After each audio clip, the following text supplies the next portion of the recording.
Hello, Lazy students. So today we're going to look at graphing square roots and cube roots. What you're going to want to have on you, those notes, the outline of notes I gave you in class today, a pen or a pencil, and then you're kind of going to want two different colors so you can graph an original function and the function that has moved.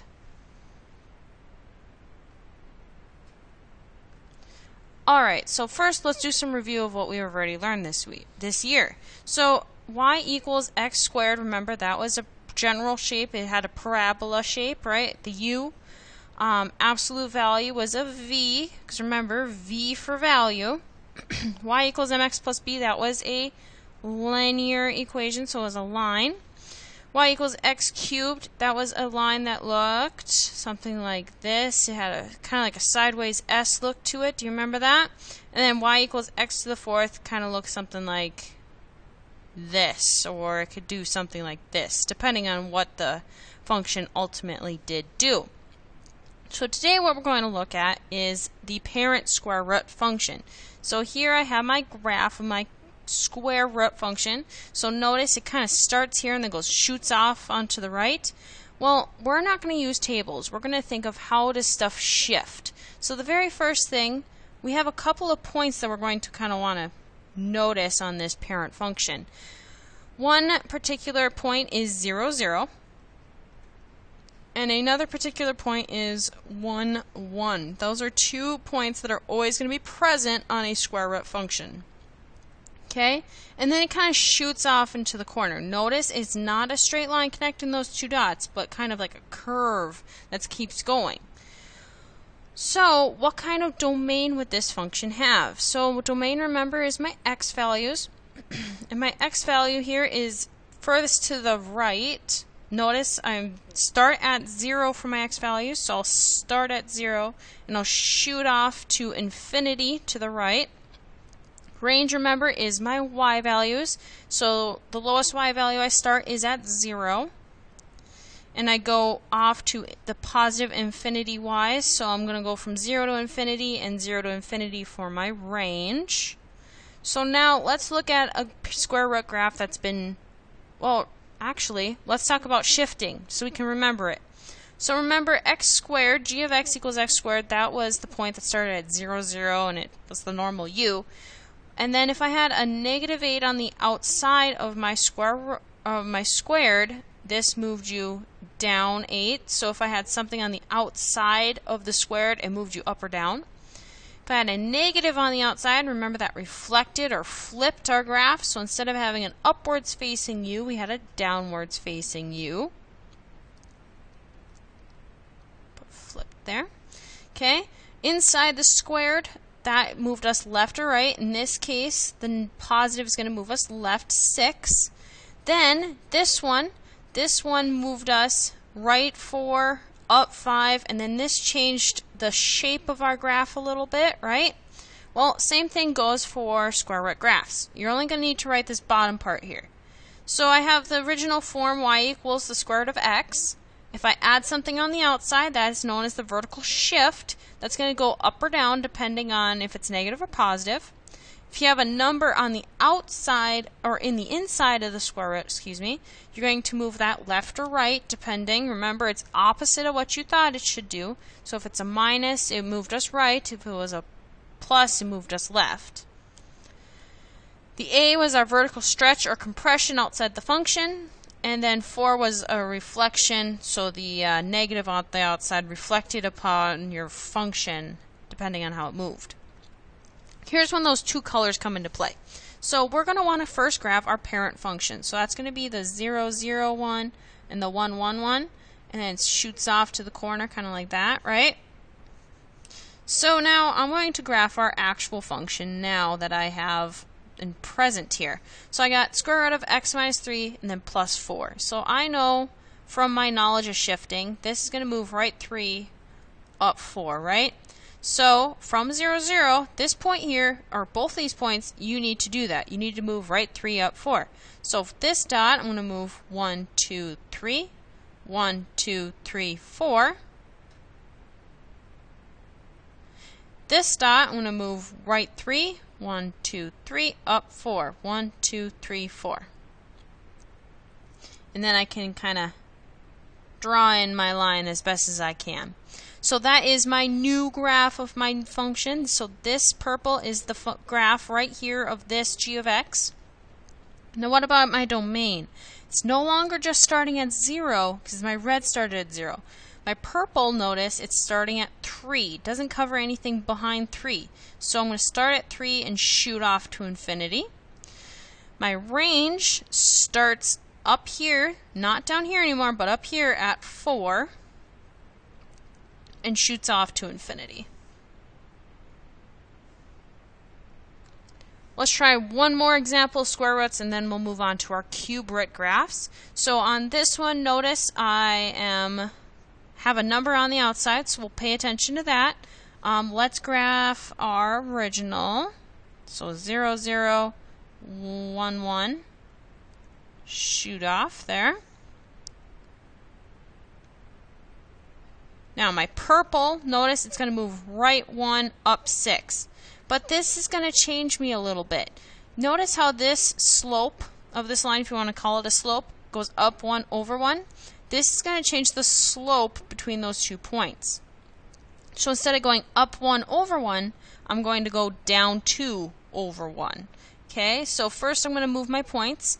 Or my first point here, 1, 6. So this should be right 1, up 6. So I'm going to go right 1, up 6 to my dot right here. Now, instead of going up 1 over 1, because that would make this one, but I have this negative 2 to contend with. So instead of going up 1 over 1, I'm going to follow my slope and go down 2 over 1.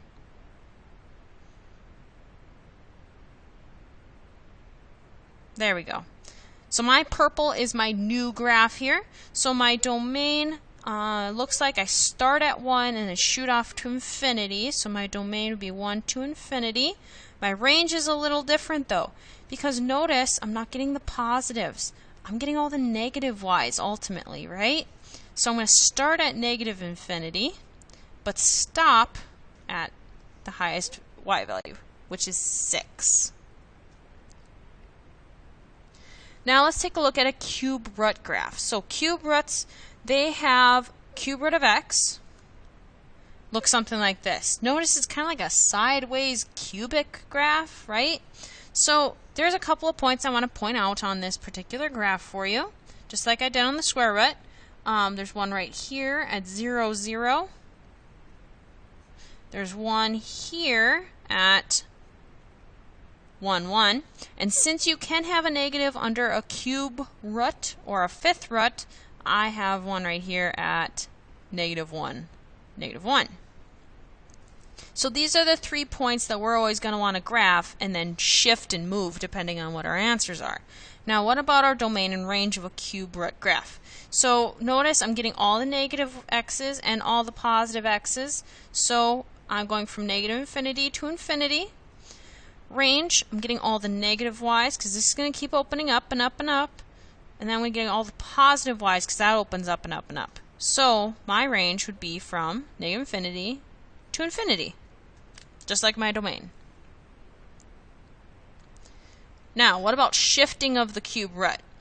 This guy shifted similar to kind of the square root. So if I have a number on the outside, it's going to move you up or down. Inside is going to move you left or right, depending on what's going on.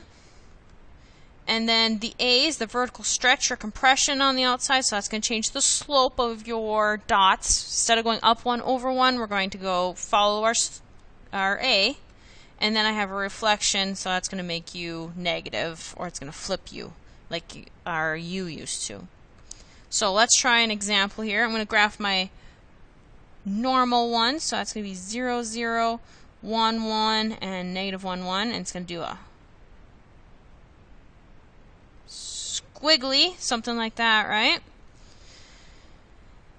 And now we're going to follow our transformation. So this is telling me right 2, this is telling me up 1. So from each dot, I'm going to do that. I'm going to go right 2, 1, 2, up 1, new dot, right 2, up 1, right 2, up 1, and then I can connect my dots and make a nice curvy line. There we go. So that is my example here. That is g of x. My red is my g of x function. What about my domain? Well, I just kind of moved it, right? Didn't do a whole lot different. So notice I'm still getting all my negative x's and all my positive x's. So my domain is negative infinity to infinity yet. My range, still getting all the negative y's, right? Because this is going to keep opening up and up and up and up. So I'm going to get negative infinity. This is going to open up and up and up on this side, so I'm going to get a positive infinity over there. So my domain and my range match yet again. I wonder if it's going to do that on every graph. Let's take a look at this one. Nope, this should be example 2. My bad, guys. So let's graph our parent here. I'm going to change my color. Let's graph my parent. Boom, boom, and boom. And then do a nice little squiggle through them. Something like that. Ka-choom, ka-choom. Okay. Now let's draw our shifting. So notice, guys, my slope has changed. The slope of my line, if you want to call it that. So instead of going up 1 over 1, I'm going to have to follow this. I'm going to have to go down 2 over 1. So let's follow. It looks like we went left 5 and down 1. So from this dot here, the middle dot, I'm going to go left 5, down 1, put a dot there. There we go. Now, I'm going to follow my slope. So I'm going to go down 2, right 1. Now notice I went down 2, left 1 over here, so I'm going to have to kind of do the same thing. I'm going to have to go backwards. So up, over. So you kind of still get that same little line. Now I can